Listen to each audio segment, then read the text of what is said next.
देखिए, ये जड़ मैंने आपको दिखा दी, भवन मैंने आपको दिखा दिया, लेकिन इसको एक मुहिम के रूप में कार्य हमारे सामने लेके आने वाले आर्य समाज के प्रधान जी और आदरणीय वेदभूषण जी विराजमान हैं। वो स्वयं गुरुकुल के ब्रह्मचारी रहे हैं।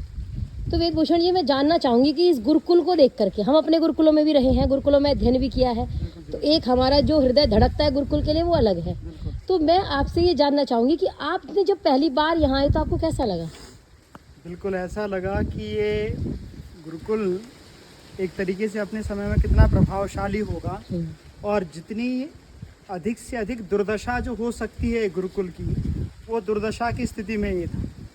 सब जगह अभी तो हमें बहुत कम ये वृक्ष दिखाई दे रहे हैं, जी जी जी। नहीं तो सारा का सारा झाड़ झंकार ऐसा खड़ा हुआ था कि एक बार को हाथ लगाने से जो सामान्य व्यक्ति हो जिसने ऐसा कार्य नहीं किया हो तो वो बिल्कुल पीछे हट जाएगा। जी। लेकिन क्योंकि हम लोगों की आत्मा गुरुकुल से जुड़ी हुई है, हम लोगों ने गुरुकुलों में ये कार्य किए हैं, तो इसलिए हम निश्चिंत और निडर होकर के उसके अंदर घुसे और सारा का सारा वो काट करके आज ऐसी स्थिति लग रही कि ठीक है, जितना संभल सकता है इसको हम ठीक कर सकते हैं।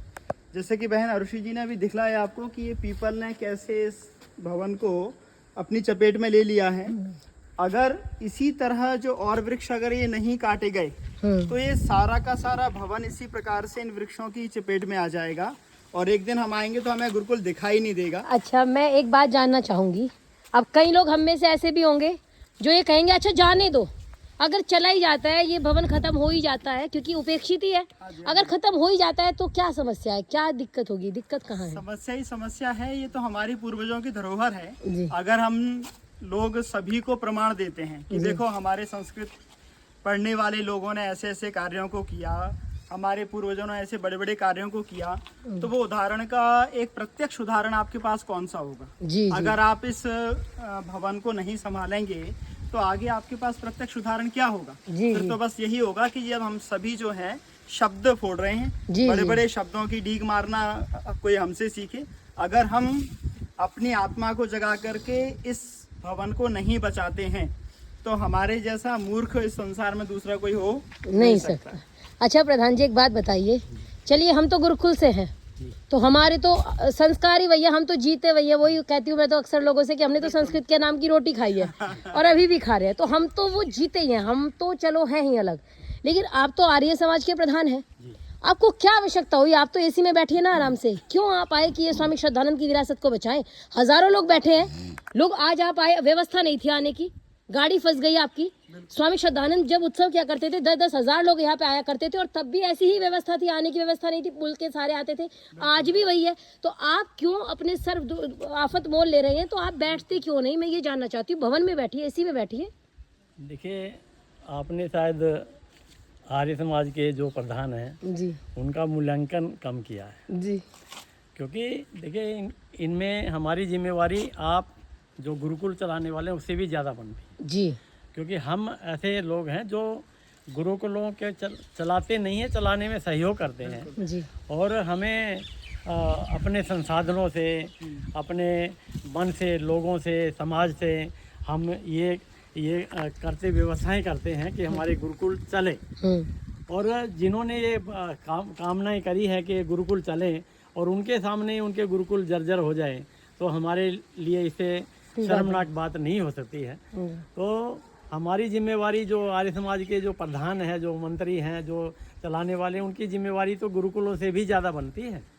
एकदम सही बात। तो जो भावनाएं आपके अंदर है प्रधान जी, मैं समझती हूँ शायद मैं और वेदभूषण जी दोनों सहमत होंगे कि अगर हम कुछ लोग भी मिलके ये विचार करें कि अपनी विरासत को लोग दर्शन करने आना चाहते हैं इस पुण्य भूमि के, आज भी बहुत लोगों के मन में है प्रधान जी की आएँ, लेकिन आने की व्यवस्था नहीं है, अपनी गाड़ी से आना कठिन हो रहा है तो लोग कैसे आएंगे?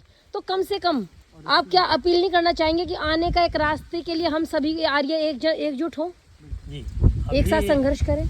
अभी एक हाईवे बन रहा है यहाँ पे जी। एक जिसका जो बिल्कुल हरिद्वार को आपस में जो मुख्य हरिद्वार आने के जो मार्ग हैं, दिल्ली मार्ग और एक रिंग रोड के नाम से रिंग रोड बन रहा है यहाँ पे जी। तो उसमें हम कोशिश करें कि उसको एग्जिट एक यहाँ पे दिया जाए। ये अपील हमने लेटर भी बनाया है जी। तो मैं चाहता हूँ कि यहाँ चलाए कोई भी, देखिए मैं उसमें नहीं पड़ता, हम कम से कम हम जब आ रहे हैं तो इसको आप सुरक्षित तो रखेंगे। बस हम साफ सफाई के कार्य की जिम्मेदारी आप ले रहे हैं ना? झाड़ू लगाने की जिम्मेवारी मेरी है। बहुत अच्छे, यही कार्य सबसे कठिन है आजकल। हाँ, झाड़ू लगाने वाली तो हम, मेरा कार्य झाड़ू लगाने का ही है। जी और ये कम से कम सुरक्षित रहे जी और जी एक चलाए कोई भी, इसे मुझे ज़्यादा ये नहीं पड़ता, मगर चले, जी जी बस इतनी मेरी भावना है। और इसको आर्ष गुरुकुल के उसमें से माध्यम से ये चले, जिसकी परिकल्पना स्वामी ध्यानंद जी सरस्वती ने सत्यार्थ प्रकाश में की है। आर्ष गुरुकुल चले, आर्ष पद्धति आर्ष चले। पद्धति से चले। और जो गुरुकुल कांगड़ी विश्वविद्यालय है वो भले ही अलग चलता रहे, उसमें कोई फर्क नहीं पड़ता, मगर ये जो भूमि है ना, ये आर्ष गुरुकुल के रूप में ही चलना चाहिए, ऐसी मैं। अच्छा, आप ये कहना चाह रहे हैं वो कि हम रहे या ना रहे, रहे वाटिका ये प्यारी, आर्य उजड़ न जाए महर्षि की फुलवारी। तो हम सभी का कर्तव्य है, इतनी सुंदर जगह, इतनी सुंदर धरोहर, लाला लाजपत राय, पंडित लेखराम जैसे लोगों ने जिसके लिए बलिदान दे दिया, स्वामी श्रद्धानंद ने तन मन धन, लोग तन देते हैं, कोई मन नहीं देता, कोई मन देता है, कोई धन नहीं देता, लेकिन तीनों जहाँ अर्पित कर दिया। उस गुरुकुल को बचाने की जिम्मेदारी कम से कम, अच्छा ये सोचिए, जिसका है वो संभाले, कम से कम यहाँ पे झाड़ू लगाने का काम, यहाँ पे कलर कराने का काम, जो बेसिक चीज़ें हैं, कम से कम जो पेड़ दीवारों को तोड़ रहे हैं, बहुत छोटी छोटी चीज़ें तो हम स्वयं भी कर सकते हैं। एक बार अगर संकल्प लेंगे तो निश्चित रूप से हो जाएगा।